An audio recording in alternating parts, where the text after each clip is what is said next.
Good morning, welcome to my channel new blog. এই যে আমি বাইরে চলে এসেছি চায়ের কাপ হাতে নিয়ে। আজকে না পুরো মেঘলা হয়ে আছে আর রোদ উঠেছে, রোদের তাপটা আছে। চারিদিকে সুন্দর সুন্দর ফুল ফুটে আছে আর আকাশটা একদম মেঘলা। এখন বাজে প্রায় 9টা আর ব্রেকফাস্ট রেডি হচ্ছে। আজকে শাশুড়ি মা বানাচ্ছে মোমো, ওটারই জোগাড় টোগাড় করে দিলাম। তৈরি হয়ে গেলেই ব্রেকফাস্টটা করে নেব, তার আগে চাটা খেয়ে নিই। আর এদিকে এরাও শুয়ে আছে, বাকিরা জানি না কোথায়, বাইরে কোথাও ঘুরতে গেছে হবে। এই যে এদিকে মোমোর জন্য প্রিপারেশন চলছে।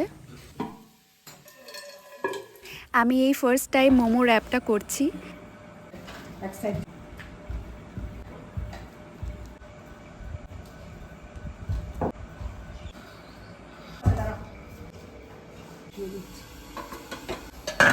রেডি আজকের ব্রেকফাস্ট মোমো। আচ্ছা, দেখতে তো দারুণ হয়েছে। তো এখন এখানটা বসে মোমোটা এনজয় করি। আমি স্নান করে চলে এসেছি, এখন বাজে 12টা, এখনও রান্না হয়নি। আমি এখন করব সজনে ডাঁটা আলু পোস্ত। ও আমার কাছে এসে বসলো ওদিকটা। খুব রোদ, তাই সবাই ছায়াটাই খুঁজছে। গাছপালাগুলো খুব সুন্দর লাগছে এই রোদে। এখানে যতই গরম হোক কিন্তু ট্যাঙ্কের জলটা না খুব ঠান্ডা থাকে, কিন্তু স্নান করার পরে এই রোদে দাঁড়ালে ইনস্ট্যান্ট গরম হয়ে যাওয়া যায়। তাই আমি একটু বাইরেটা ঘুরে নিচ্ছি। এবার আমি সজনে ডাঁটা আলু পোস্ত বানাতে চলে এসেছি। স্নান করতে যাওয়ার আগেই আমি সব কাটাকুটি করে রেখে দিয়েছিলাম, যাতে বানানোর সময় ইজি হয়ে যায়। আর এদিকে অলরেডি নিম পাতা ভাজা হয়ে গেছে, বেগুন ভাজাও হয়ে গেছে। নিম বেগুন হচ্ছে, সাথে মানকচু ভাজা, কালকে আমাদের খুব ভালো লেগেছিল তাই আবার আজকেও হচ্ছে। তো এদিকে আমাদের লাঞ্চের জন্য টেবিল একদম রেডি। পনির, আলু সজনে ডাঁটা পোস্ত, চাটনি, শসা, মানকচু ভাজা। ব্যাস, এবার খাওয়া দাওয়াটা সেরে নিই। খাওয়া দাওয়া শেষ হতে হতেই দেখি ঝড় হচ্ছে। এই যে বৃষ্টি শুরু হয়ে গেছে, একদম অন্ধকার করে এসছে, মনে হচ্ছে আরো জোরে হয়তো নামবে। আর এরা এখানে বসে আছে, কি জোরে বিদ্যুৎ চমকাচ্ছে। এই ক্যাটটা খুব ভয় পায়, তাই ছুতে দিচ্ছে না। ওই যে মারে, আর ও ঘরে ঢুকবে ভাবছে। ভালো লাগে না তো, চলে যাবো কিন্তু বৃষ্টির মধ্যে বেজাবে। তো আদর খাচ্ছে দেখ। এই যে এখানে সব থেকে ছোট সদস্য এখন ঘরে ঢুকেছে। এই যে এখন সন্ধেবেলা, আমরা একটু বেরোচ্ছি এই আশপাশটা ঘুরতে। মোটামুটি এই যে লাইট পোস্ট পুরো রাস্তায় লাগানো হয়েছে, এই বছর এসে দেখছি। ওই যে সাই মন্দির। এই যে আমরা নেমে পড়লাম সাই মন্দিরের কাছে। এবারে প্রচুর বন্ধ হয়ে গেছে, যাই হোক আশপাশটা একটু ঘুরে দেখি।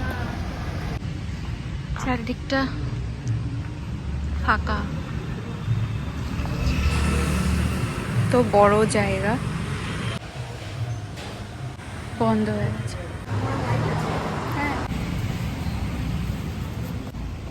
এদিকটা ফুল আছে তাই দেখতে এলাম, কত ফুল। তো পুরোহিত মশাই বললেন যে কিছুক্ষণের মধ্যেই আবার পর্দা খোলা হবে, তাই আমরাও ওয়েট করে গেলাম আর দর্শন পেয়ে গেলাম।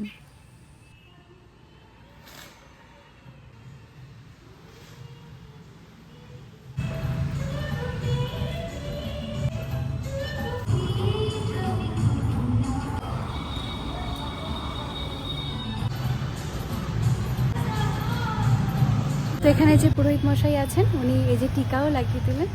আর এই যে প্রসাদ, দেখি এবার এটার মধ্যে কি আছে। এটাতে আছে নকুলদানা, চানা ভাজা, কিশমিশ, চানা ভাজা। এই জায়গাটা কিসের এত বড়? এই মন্দিরেরই বিশাল বড় জায়গা, ভোগ ডিস্ট্রিবিউটেড এরিয়া। সব ফুল শুকিয়ে গেছে, ঝর্ণাও হয়। দিনে আসলে খুব সুন্দর লাগতো, অন্ধকার তো সৌন্দর্যটা ঠিক মতন বোঝা যাচ্ছে না এখন তো। ভিতর চলে এসেছি একটা মন্দিরে, শিব মন্দির। এটা এখানকার সিন্দ্রির সব থেকে পুরনো শিব মন্দির। এখন সাদা হয়ে গেছে, আগে লাল রঙের ছিল।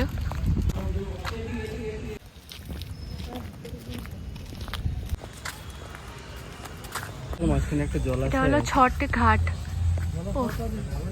ওইখানটা সিঁড়ি দিয়ে দেখা একটা জলাশয় আছে, পুকুর টাইপসের, তাই তো।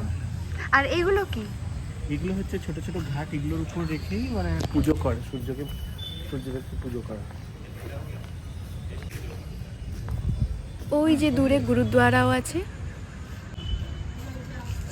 এই যে আমরা এখন ঢুকে পড়েছি মার্কেট এরিয়া, একটু ধীরে ধীরে।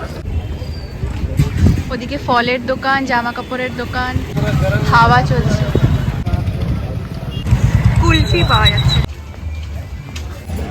চারিদিকে জামা কাপড়ের দোকান, বড় চায়ের দোকান।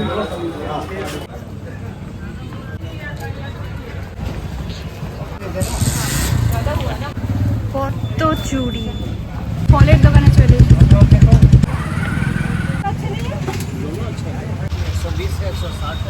কি খাবে খাবে? এই যে আমরা বাড়িতে পৌঁছে গেছি, আর ওই যে ও অপেক্ষাই করছে কখন আমরা আসবো। এই যে ব্ল্যাকি, ব্ল্যাকি তুমি। পুরো চারিদিকটা অন্ধকার। ও ঘরে ঢোকে, একটু ঘোরে, আবার দরজা দেখায় যে এবার বেরোবো। বেশিক্ষণ আবার ঘরে থাকতেও চায় না, আবার ঢুকতেও চায়। আজকের জন্য এখানেই ভিডিওটা এন্ড করছি। Thanks for watching.